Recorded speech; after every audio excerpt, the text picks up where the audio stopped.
Good evening, friends. We begin today's discussion on a very thought-provoking topic, and we have with us Kumar Chakravarti and Navsharan Singh. Umaji is a feminist historian who taught at Miranda House, Delhi University. She has been associated with the women's movement and the democratic rights movement since 1970s. She writes on Buddhism, the 19th century and contemporary times. She is also a documentary filmmaker. Her film Prison Diaries was set in the emergency. And we also welcome Navsharan Singh. She is PhD. She is an independent researcher, writer and activist. She has been associated with women's rights, human rights and social and cultural movements. Her major areas of research include the understanding of state, impunity for mass violence, sexual violence, labor rights and reparations for mass violence. Her current work revolves around agrarian crisis. She has written extensively on agrarian crisis in Punjab and Rangas, Dalits and women in the crisis. And, this is our fifth or sixth in the discussion series. I am in association with the IIC. Earlier we launched it with Hashish Da, then Ashok Vajpayee, Jagdeep Chopra, Irfan Habib. They have all appeared. Every month we do it. Next month it's a turn of IIC to host. And we have with us Suhas Borker. He is also our member as well as member of IIC. Suhas is a civil rights activist as well as a senior journalist, and he has a number of civil groups which he is heading, be it related to environment or civil rights or Citizens First television network. He has widely traveled and written on foreign affairs and very active, not only in IIC but in press club also. With his help we organized this series. And on behalf of managing committee, I welcome you both. I'm Vinay Kumar, Secretary General. But being the odd time of the year that year is coming to an end, so we may have people going on vacation and already in a holiday mood. So I really don't know the reason behind such a thin attendance, but we have Mr. John Dayal with us, and our former president, Mr. Gautam Lahiri is also there, and we are expecting a couple of people, reporters who are downstairs listening their stories. I hope they will also come, and some of our managing committee members at least should show their faces.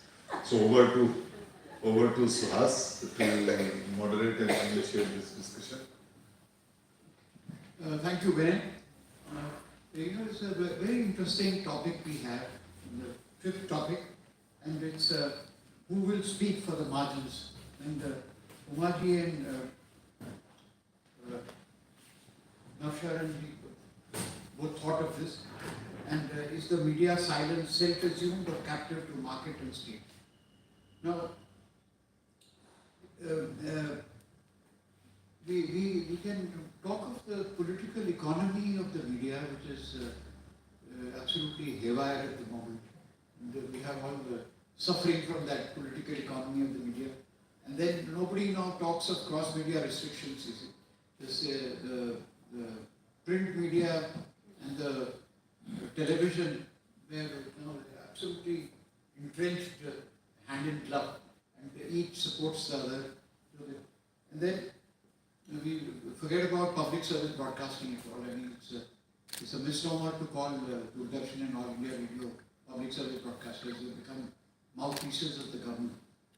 So in that kind of scenario, who will speak for the margins? I think we'll start off from Mike.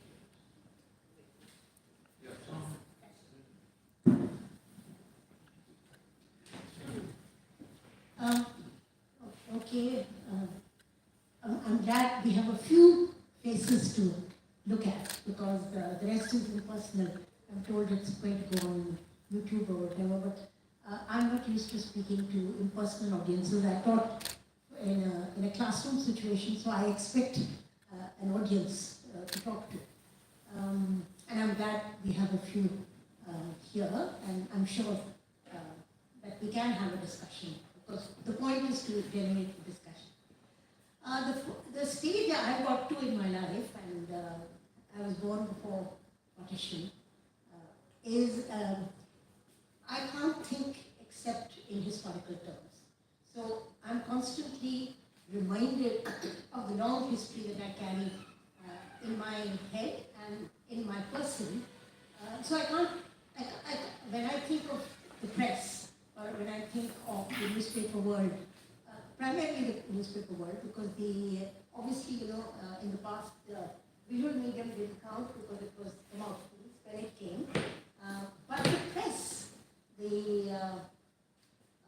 press was extremely, I can't but bemoan the fact that we missed that today, but that actually the press played such an incredible role in sensitizing us. I want to mention this. See, many of us grew up in urban India, metropolitan India. Roots of almost everybody in the world that time in universities and so on came from some kind of. There weren't so many provincial students, perhaps they were, but my recall and my association with newspapers actually came as a young person in Delhi, teaching in college, teaching in Delhi University, very vibrant space in those days, as always, as now too. And I am reminded of the fact that we learnt about the contradictions in our society, in rural, in the rest of the country, through the press. It is actually the newspaper world that sensitized us to what was going on in the countryside, what was going on in the provinces, what was going on in the small,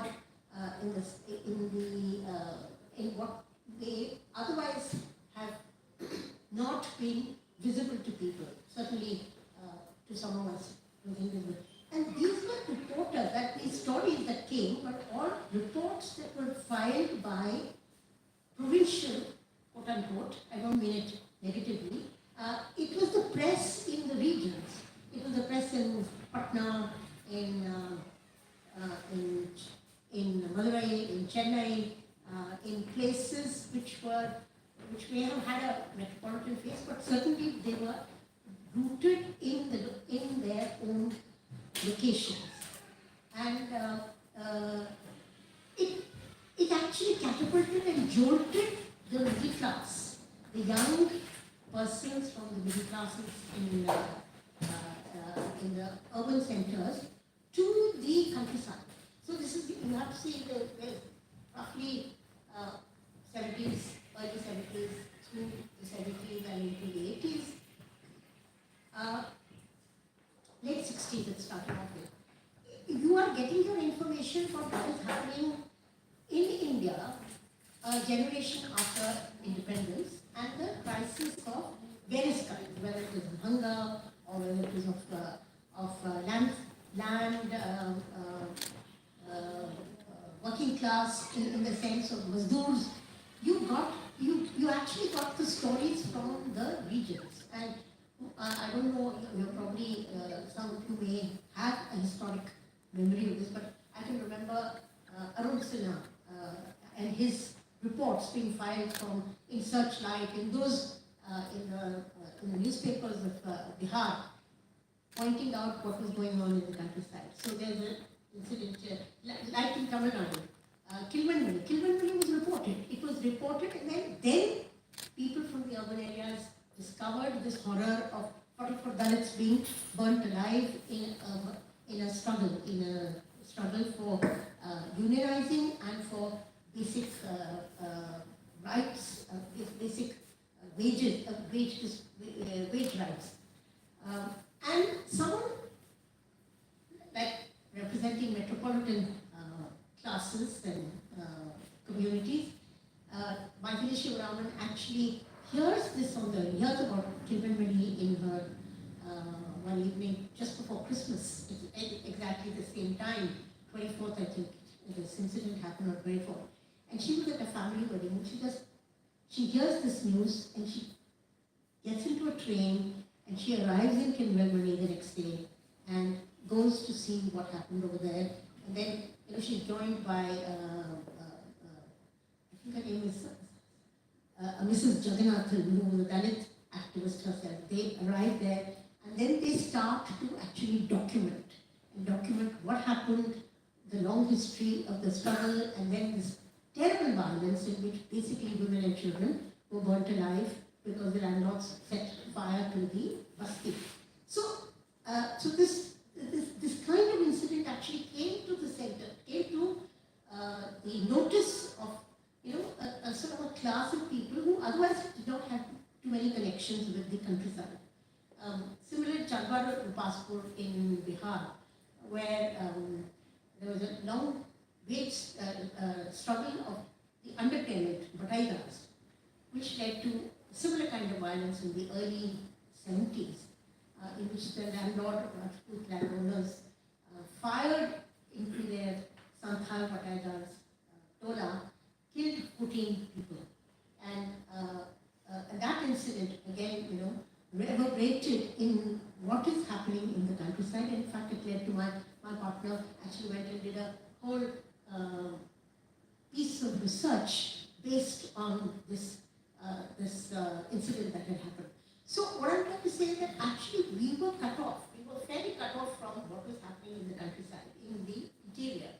But this news about the interior was brought to us by young newspaper people from these towns, Patna, from, as I said, Madurai, places like that. And it is that which led to a whole section of the middle class being sensitized to what is actually happening in the countryside. So what I'm saying is that actually the newspapers played an extremely important role in dissemination and in making aware those people who may not share the same history, may not share the same location, the actual state of affairs in these regions. So that kind of reporting was very powerful in actually creating middle class awareness and in young people, young students and young teachers emerging. And actually it is they then who went on post-emergency to become the civil rights activists of the post-emergency period. It's the same set of people who are actually being sensitized by, as I said, the newspaper people. So now, I'll just end this statement with just the memory that such powerful writing which left an imprint. I remember, there was all this debate around hunger. There's been endemic hunger in India, but there's this question of is it famine, is it not famine, is it only drought, is it famine-like conditions, all that stuff would also take place even in those days. But at the end of the day, reporters would also do a great job in reporting the little story. So I've never forgotten the story of a woman whose son dies of hunger, and they do a postmortem on him. And that postmortem reporter somehow told to the mother, and she said, was there a grain of rice in his stomach? I mean, here's this mother who's been told about the death of her son, and she said, was there a grain of rice in his stomach? She just wanted to know whether he had got some food into him before he died. That story never went away, as far as I was concerned. I carried it in my consciousness all these years, and that was the story that came in the newspaper. It was a little item in the newspaper. So the margins were being represented to an extent at least. I think the margins have always been left out, but by and large, there was a time. And then there was the emergency, there was a clampdown, there was a closed, complete clampdown, nothing being published at all, except trivia. And we got our news. I remember John is here, he was there during the emergency. He will remember, he was doing the reporting, but we were not even getting our news. I remember sitting in the buses and getting gossip from the people around, even the walled city, the bulldozing of the walled city, we didn't get to know because there was this clampdown. But finally, I mean, there was, of course, the word of mouth kind of thing. But once the emergency was lifted, you actually saw the emergence of very powerful resurgence of the press. And you would all, I mean, I think, recall, for instance, Navsharan comes back, is from, some earlier World Bank type of history. He is editor then for Indian Express, and then who can forget the story that he filed? Bhagalpur blindings. I've never forgotten Bhagalpur blindings. Very powerful reporting, and Bhagalpur blindings was actually put on the map by him. And then there was, of course, Nelly, the reporting on Nelly. Yeah, exactly, the massacre in 1983. So these were things that actually were brought from the interior to the to the urban centers, and our notice was directed in that direction. So it's actually very important for us to say. So the press, this fourth pillar that we keep talking about, and it's the fourth pillar, there's a lot of attention to the judiciary, and we expect the judiciary to deliver. People have stopped asking for the press to deliver. It's almost taken for granted that the press is not going to, this fourth pillar is non-existent. It really isn't going to do anything. But in these post-emergency days, when, as I said, one actually layers, the one time I went to the jail for a jail visit, and today jails are very important in my life because I feel that this is where so many young people are landing up and we have no idea what is going on over there. It's the one visit we made was post-emergency, and it was, I remember going with Shori to the Delhi jail, and having, the only time I entered a jail and visited it was in this, it was part of the PUC and NDR attempt at trying to monitor jail conditions. Today we are not doing anything about those, but I'll leave that for home. But let's also say that just to flag other issues, there was also fine reporting that was done in 1984.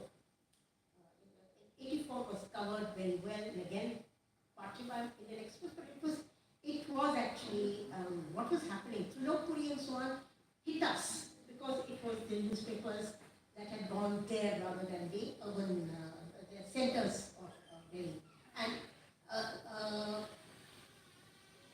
the reporters were actually being pressed upon to become witnesses for the commissions of inquiry and so on, because they had actually gone there. Again, they'd gone to the police station, complained to the police, and then all of that stuff also was happening. So there were glorious days, to my mind, that the press had occupied.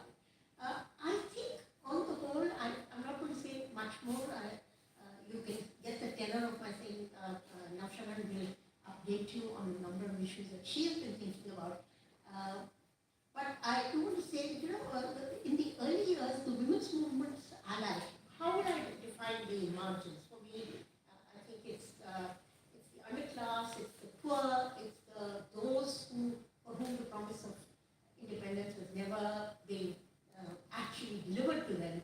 The hungry, the unemployed, the underemployed sections of women, and the minorities. Today, minorities are very, very vulnerable section of our society, and reporting is getting less and less for all of this. Now, but I think that history was carried to some extent all the way, to my mind, even up to the early stages of the first flush of intrusions into the mining belt, where mining and the business interests and so on were already beginning to come in over there, and we know that it hasn't been easy to actually document what was going on. But newspapers were carrying accounts of what is happening. The Adivasi land being taken over, the repression that was being unleashed over there. So we did hear stories of whether it was Hidway or it was Kawasi Hidway or it was Sori. There were they did occupy some of the press attention. So there was a carrying on of the fine traditions of the press in documenting what was going on. But, and for a long time, I think they also successfully did report the women's movement, that women do constitute one of the margins. They are disaggregated, they are stratified, but the issues around women were, gender, were actually very well sustainedly carried on right from the time of Mathura and the, and of course it was also partly because Mathura's, the rape of Mathura had outrageous judgment, which you can imagine, I mean, covering that judgment was a very powerful thing because to criticize, in fact, I need to point out, I don't know if you people know this history, but that open letter which Upendra Bakshila, Radhika Sarkar, Vasidhara Kumar and Raghunath Kelkar wrote, the open letter to the Chief Justice, was not published in an Indian newspaper. It was first published in Dawn. It was in Pakistan, in the Dawn that carried it, and then it came to us and it circulated. But you know that the women's movement actually was, in a sense, the autonomous women's movement owes its origin to that event. So these issues were covered then by the newspaper. One protested at that time in front of the Supreme Court, and then many years later one protested more recently in front of the Supreme Court. But these were carried, these protests were actually carried. So there was a sort of a history of ensuring, but increasingly I find that even the women's question, the gender question, being sort of reduced to capsules of something that is a bite, a scandalous piece of thing, some a lot on the love jihad and stuff like that, which gets focused. So we still don't know what's happening to substantively, and I don't think, for instance, not enough has been carried about Bilkis and how she's feeling at this point of time with the particular manner in which those convicted have been, sort of welcomed in back into their community. And the margins of labor, I'm sure Navsharan will do more justice to this, but I do want to state that suddenly out of the blue, because of the pandemic, labor returned to our notice. It's the flight of the labor that made us notice labor, not conditions of labor. It's the flight of the labor, or that desperate search for trying to go home, and then the stories that were carried, many of them human interest stories.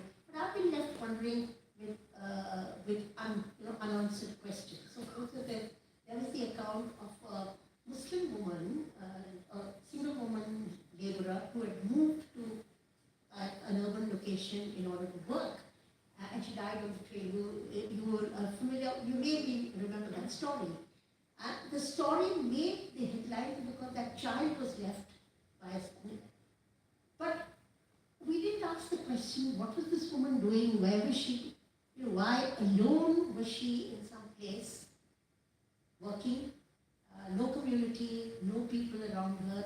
And what happened to that child, we don't know. I mean, was she counted? Was her mother's death counted as a pandemic death? How was she? How is that? That particular story, what happened to it? I don't think anyone was even interested or followed it. So it seems to me that even when the margins press upon us and press upon and demand our attention, we still have a way in which we respond for the moment and then we just drop it and it doesn't seem to matter. And of course, it's in today's times that we have pejorative terms like body media and so on. I mean, to be fair, you can also see that the press is getting an attack from people because it's not delivering. But the question remains, how shall the press function in reporting substantive issues as far as our people are concerned? How are we going to recover that position? And I think unless everybody in society can come together, the press will be alienated, it will not be able to do its job. And I think it requires civil society support, just as civil society requires the support of the press. So it seems to me that that's the challenge before us. I put some question to you. Navsharan, we've worked especially on the Iranian crisis. Now, there are two questions which I want to pose to you. One is that, somehow what Kumar also said, that the social contract between the media and the people has broken. And the money backs have contributed to this alienation. Compare it to the freedom struggle they led on. The media led on the struggle. They had a massive contribution. And then it inspired the struggle. Second part is that, the campaign for the farmers against the tree laws.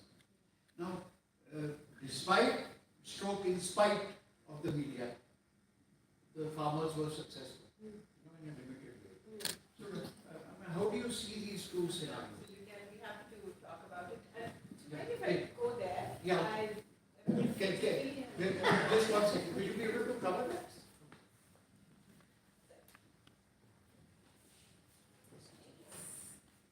She's a real teacher. No, actually, it's the farmers' movement actually which made me. So thank you for this invitation. I'm delighted to be here and using this podium to make some comments, and I'll certainly would like to comment on the question. But how I structured, I thought I will raise a few questions and allow us time to deliberate upon these things collectively and answer the margins voice and role of media question collectively. I'd like to begin by talking about our current political predicament, and that's where I want to begin. And the first thing I want to talk about is that this question of one nation project, which is trying to build a homogeneous national community in a country which is so diverse. As we recall, on 2019, 15th August, just 10 days after the abrogation of special status of Jammu and Kashmir had happened, on the podium at Independence Day, our Prime Minister said that he was proud that we were one nation, one constitution now, and then it heralded a new era of not only one nation, one tax, one grid, one document, and all kinds of which were extended to one language, one election, and one leader. And that continued, but what does this project of oneness, one nation mean? It completely fused a kind of unitary Hindu nationalist conception with a very centralizing policy agenda. The centralizing was the main question, which took away many powers of the state. So that was one thing that was happening with one nation, and it also was building a homogeneous national community and building a consensus, and also not only consensus but also common sense about one kind of people, which also underlined at the same time exclusion of a large number of other people. Not only exclusion but also demonizing and alienating the people. And this is the consequences of the one nation we saw in terms of one thing, lynching of Muslim people. And I'll come back to that, but I want to park it there, that this was the project of one nation and how it led to the consequences. The second question, that's the second issue which I'd like to raise, is the worsening status of democratic debate in this country. Democracy needs some kind of agreed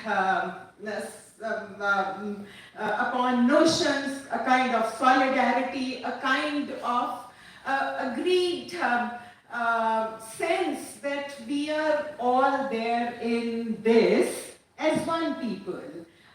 So some kind of compassion, solidarity, and we thought that without which no society can function sustainably, but that's what we saw, a complete deterioration of debate in democracy, and we would like to ask this question, and where is media in this today? Is the what deteriorated is being noticed? Democracy is being hollowed out. How is it being perceived? How is it being communicated? And the third final thing is the fragmented public sphere with which everyone now can create their own versions of reality. It's so fragmented, not only because of social media, but because how our media is also organized. We are seeing today that the rights, freedoms, and dignity of ordinary people in this country are being pulverized. And it is happening section by section. It's Adivasis, it's Muslims, it's Dalits, it's women, it's Kisan somewhere, it's some community trying to hold on to their lands. They are all coming under attack, and they are all fighting their battles in silos. There's no larger context which brings them together, which unites them, which tries to build solidarity among people who are divided in sections. Today we have, Umar talked about regional reporters trying to raise consciousness or information and sensitizing urban people in cities about all kinds of things that were happening in the regions. Today, what do we see in the regions? We see newspapers which have their regional chapters, not only regional, but they have district editions, even city editions, which are only talking about the own cities, the same cities. Today, if I look at Tribune, for instance, and see Bathinda edition, I will see only Bathinda news, and since there's not so much local news to cover, there are all kinds of trivia which is being reported, school functions, college things, NCC camps, etc., etc. Where is this sense of solidarity which we would like to see if people in Bathinda are sitting today trying to resist acquisition of their land for a major road project which they see not useful to them? Do they hear about the people of Manduri in Azamgarh who are also resisting the expansion of Azamgarh airport and acquisition of their lands? It's not covered, it's not there. So the kind of organization of media, the kind of fragmentation that has happened over time has also dissolved solidarities and created conditions where the implications are grave. So what kind of implications we see? If we are talking about the one nation, one kind of story, then who is drawing out the violence of One Nation project? From 2018 to 2020, for 3 years we saw scores and scores of Muslim men being lynched by violent crowds. And John is here. He's part of Karwa-e-Mohabbat as I am. And in those 3 years, all of us, some of us, we traveled, I think, more than 12 or 14 states, over 25 places where lynchings were happening, and we could see that there was a pattern in these lynchings. They were synchronized, they were systematic, they were organized, and there was a script as if it was written pre-hand. We saw how these communities were under attack with one message to Muslim community: you are not safe anywhere. Not inside your homes, not on the roads, not in trains, not in buses. You can be lynched anywhere. But did we see this coming to us coherent narrative. Yes, newspapers covered these incidents episodic. And that's why today the story of lynching, which has been replaced by now there are no mobs, but there is state pulverizing, bulldozing the homes to punish people. The story of lynching has not stayed. It's not become part, it's not etched in our memory anymore as a coherent story against Muslim people. And there's something to be said about it. We come to the question of complete deterioration of debates in democracy. We hear about, there's a case which happened recently and we all read how a woman became victim of a very violent attack. And what we have been constantly fed is a Muslim man cut into pieces, 35 to be exact, which was reported in several newspapers. Over 18 days, carried those pieces in his bag, going to forest to deposit, to throw the, and then now police is taking the same person to the same route, to the same gullies and making him identify the bones or pieces or whatever. We kept on hearing about this was the story day after day, and it continues actually.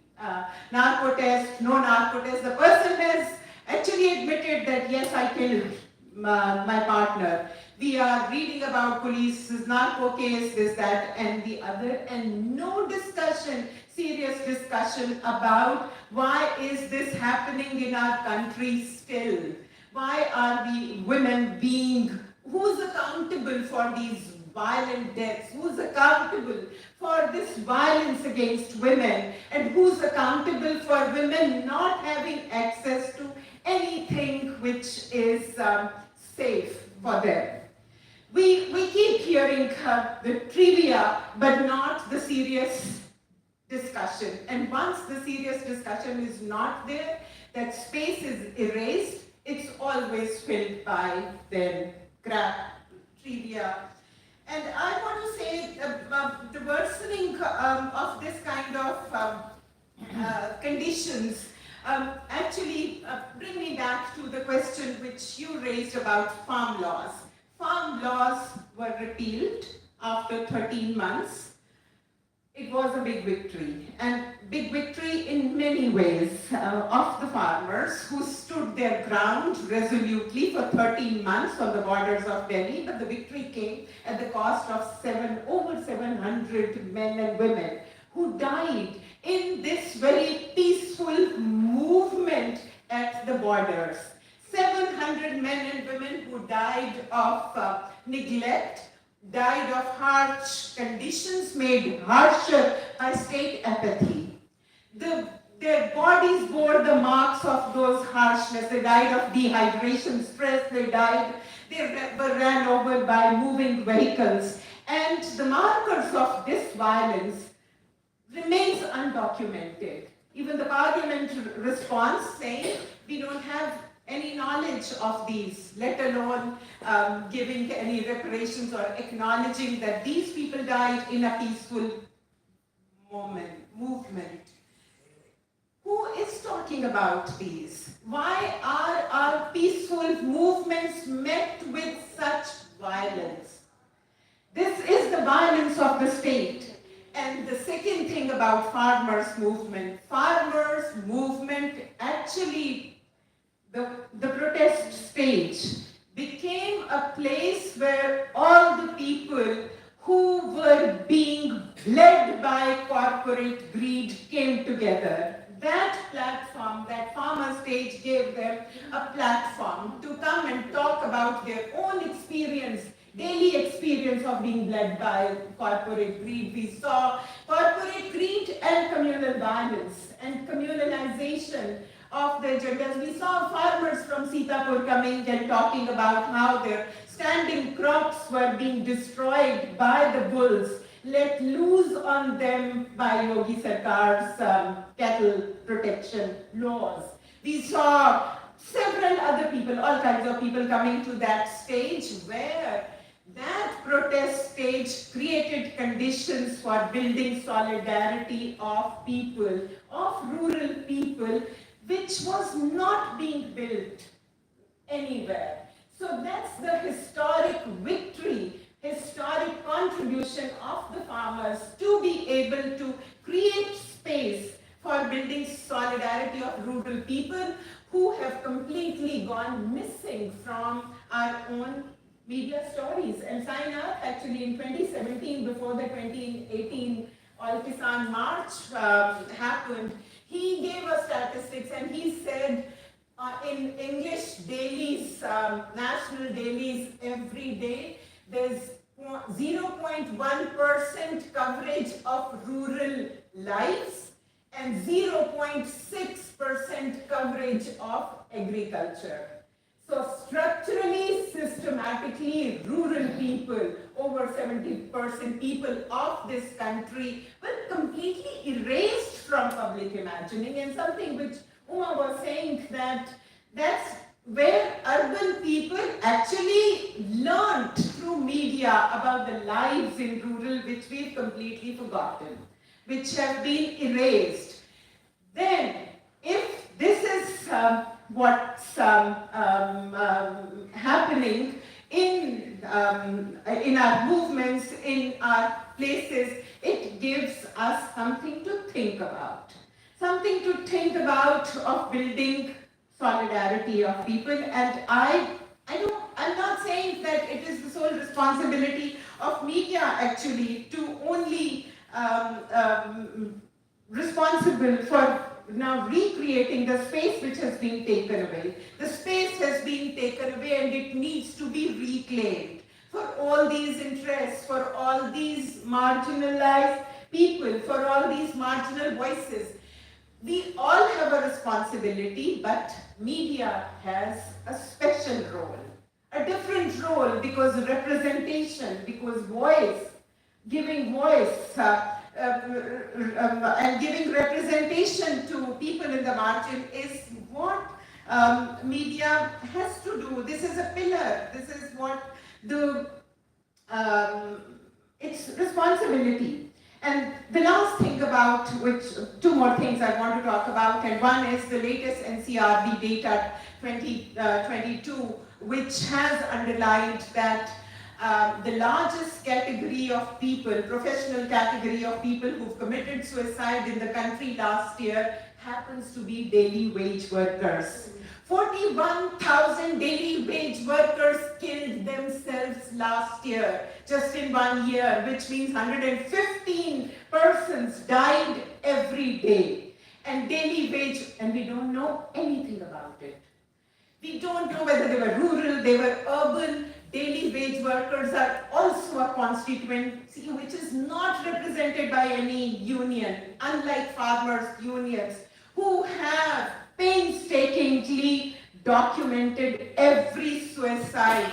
In Punjab, for instance, they have data of every suicide that happened in Punjab over farm prices. Wage labor, who will speak for them? Who will write about them? Are they going to be just a statistic? 41,000 dying like flies. These are 115 people who give shoulder to the giant wheel of development in the city, and this is the violent, blood-soaked development we are a part of. And if we are not thinking about it, if we are not being able to also think about it, which was the responsibility of the media to flag these issues, to bring it to our consciousness, to make them be etched in our memory so that we are not able to sleep well at night, thinking about all those people. That's the role we have to do. The media has to perform it because it has a responsibility to do it.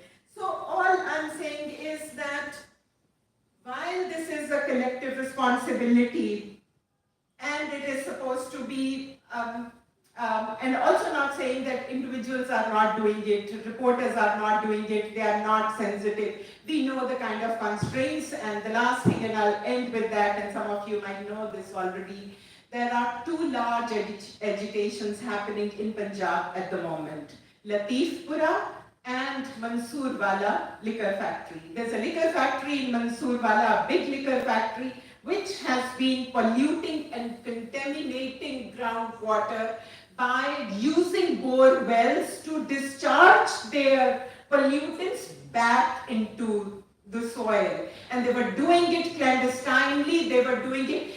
There is no other place in the world, as people are saying, where bore wells are dug to discharge polluted water back into the 40 villages are victims of this pollution contamination. Hundreds of cattle have died, and that belt of 40 villages has become an epicenter of cancer and all other diseases. People are now wanting that factory to be shut. They are sitting there. All the farm unions are also sitting there, and there is one demand. We want this to be shut. We don't want it in our area. The second is Latifpura in Jalandhar, where 75 years ago, refugees from Sialkot in Pakistan, Dalit refugees, they came with their headloads of small belongings, and they unloaded it in Latifpura. Latifpura became their home because it was vacated by poor Muslim men who crossed over at the time of partition. They made their living there, they raised their children there, and suddenly on 9th December, without any warning, bulldozers came and they razed to ground entire Latifpura colony. The people are squatting there in this cold, day and night. They don't want any relocation. They want their right to be housed again in that area only. They don't want to be refugees one more time. They said we've suffered before and we don't want to suffer again. Punjabi Tribune, Punjab's leading newspaper, has been carrying these two stories constantly. They were given a message by government of Punjab saying, stop doing it. Stop publishing these Mazdoor Kisan ki stories every day on the front page. They did not listen. Their advertisements were stopped, putting them at the risk of closure. But what happens? Civil society came forward. Punjabi writers, Punjabi cultural activists, poets, concerned citizens, they started a campaign, a big campaign, signature campaign, writing to Government of India that your advertisement policy is based on taxpayers' money, where you are duty bound to give advertisements to newspapers without their editorial policy or without the content. It is the right of the newspapers through taxpayers' money that advertisement be given. And I learned today, this morning only, that Punjab government has reached out to them and saying, "Itna shor kyun macha rahe hain? We will restore this." So that's what I'm saying. There is, which Umar talked about, the solidarity of the media, of the civil society to protect each other. Media has always had this great tradition in this country to hold on to the democracy, hold on to democratic freedom in this country, not only for itself, but also for all others. And we would like that space to be protected forever in this country, to build a robust democracy in this country and to protect it. And I think it's our collective responsibility, and I'd like to end it there. Thanks.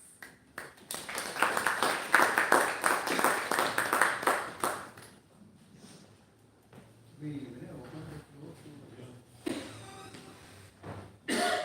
to any comments or questions. Please make it brief that the panel can, speakers can answer.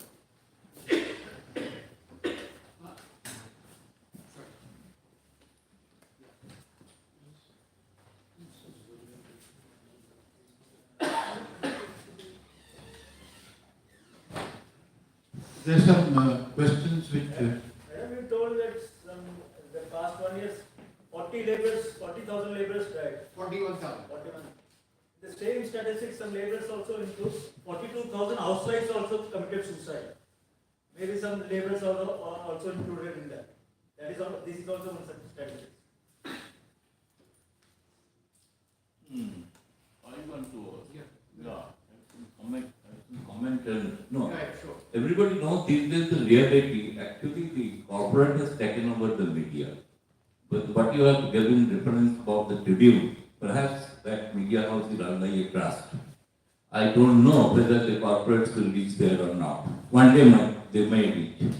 But the point, what I have seen here in my experience, the media is suffering from some kind of anticipatory obedience.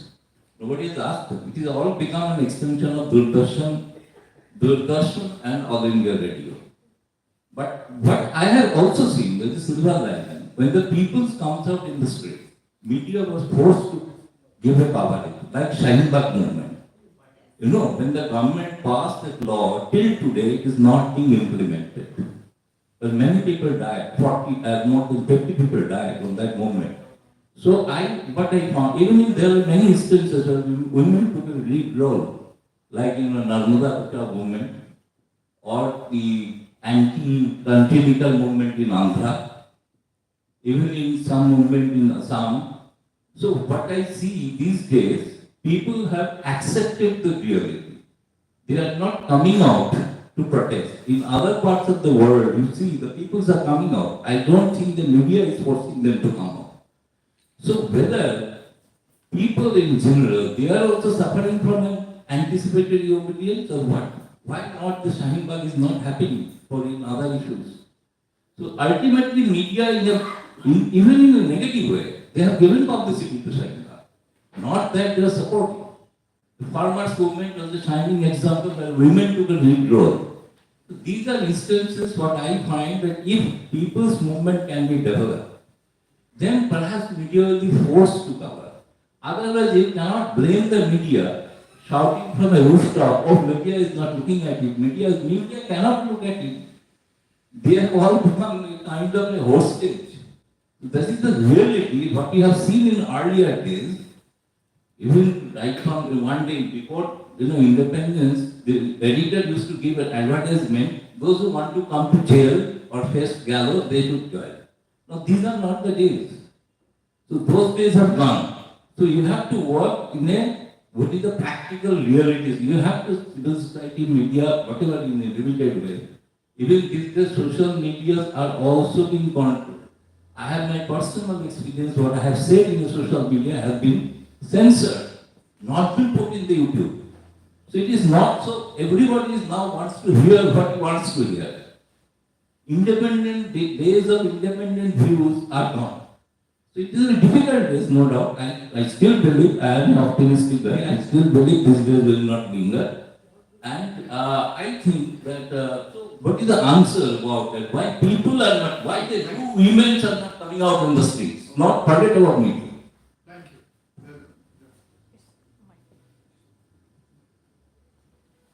Let me speak on the margins of the media, which both of you have ignored.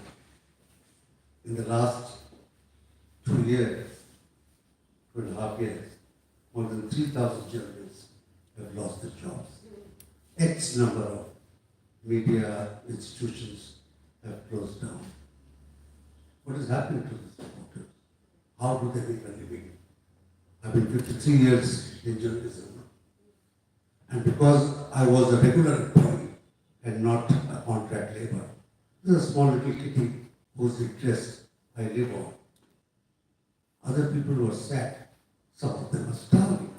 There's no count by the PCI, the interest rate, whose executive member I am, or any other organization of young reporters who may have committed suicide, or been divorced, or have become migrant labor.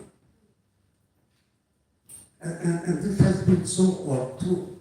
You, Kumar, you glorified, well, I will not speak of the man, some of the stories, including Bhagapur, all those stories. And I'm a living witness for it, were reported by the local stingers, by the small grassroots reporters. We parajumped there with our English and our new equipment of the time. And we took that stinger with us, caught it, wrote it in Queen's English, and it became a line. People won awards for promotions. I would also like to speak about the stinger. These 3,000 people are contract labor. The stinger has been the life and soul of journalism for the last 100 years. Decent editors get £1.5 lakh salary, indecent editors get 5 lakh rupees a month as salary. The stinger still gets 3,000, 5,000, 7,000. I was once in Nagpur for some other reason, not journalistic. And the Times of India, Times Now reporter came to interview me. He came in a cab. I thought he came in a cab, like I travel in a cab. He told me, Sir Ji, ये मैं taxi चलाता हूँ और जब resident editor हमको assignment देते हैं हम आपको आके पढ़ देते हैं इसके बाद मैं फिर टैक्सी चलाऊंगा. That is the state of the state. I don't know whether to defend the media or to gloat over you saying the media joined people in Jalandhar and salute those who did. I also know the media across this country which hunted with the hounds, including the Islam, which hunted with the hounds. Islamophobia today, if X number of political groups have 50% share in it, the media has at least 25, if not more. I thank you. Both of you are brilliant.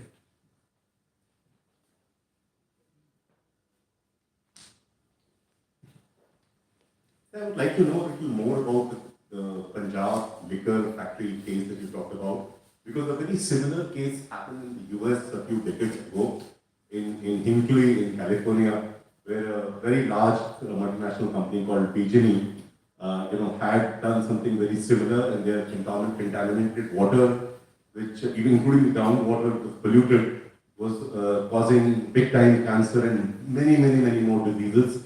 And the sheer perseverance of a lady called Erin Brockovich, who was not even an attorney, she worked at that and filed a suit with the help of a major solicitor firm.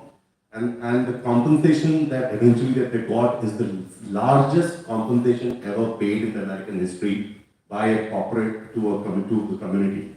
So, why can't we do something like that in our own country, for the lives which have been lost and lives which have been compromised because of the disease profile caused because of contaminated water. Little more, do you know the name of the company? Can you publicly share it? Because there has to be a zero tolerance. We as a country need to have a zero tolerance towards such criminals. These are the highest acts of crime, one can think of being committed. What you talked about, that your effluent water is getting discharged, poured back and getting mixed with the groundwater. I'm aghast and shocked as an Indian to even hear that somebody could attempt doing that. Could you tell something more about it? That's it. Now go to the, you want to have a Mike,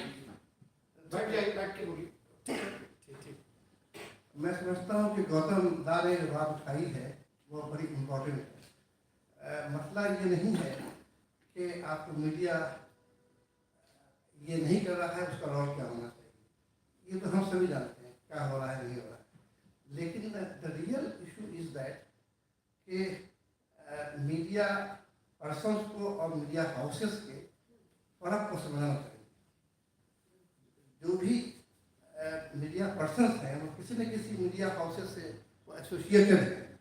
तो इस सूरत में सबसे बड़ा problem हो जाता है कि जो लोग करना चाहते हैं तो उन्हें करने वो नहीं दिया जाता जिसको एक्सप्रेस कर रही है हमारी. लेकिन दूसरी तरफ ये भी है कि अगर सोशल मीडिया की तरफ से कुछ होता है तो उसको सेंसर कर दिया जाता है या फिर उसके पीछे एक्शन लिया जाता है. तो इसलिए मैं समझता हूँ कि मीडिया का जो रोल है उसको बहुत ज़्यादा हम ब्लेम नहीं कर सकते हैं. We can't blame. और इसलिए कि हमारी जो मजबूरियाँ हैं उसको भी आप समझ रखिए मैं तो यहाँ प्रेस क्लब से एसोसिएटेड होने पर जब मैंने महसूस किया कि जो लोग हैं तो उसमें 90% से ज़्यादा वो लोग हैं जो हमारे और आपके अंदाज से सोचते हैं, लेकिन वो कहीं ना कहीं जाकर वो मजबूर है। इसलिए मीडिया के रोल को when you honour it you should also think it over. Thank you. बिल्कुल सही है।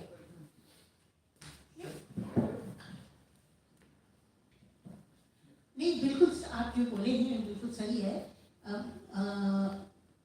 आज जो असॉल्ट हो रहा है मीडिया को, अगर जो हम देख सकते हैं, मतलब एक तो व्हील्स हैं जो अंडर करंट्स जो चलती रहती है, जिसके बारे में हमको पता लगता है नहीं पता लगता है किस तरह से, और जो पैरेलल मीडिया है जो निकल के आया है, जैसे अब रवीश कुमार ने छोड़ दिया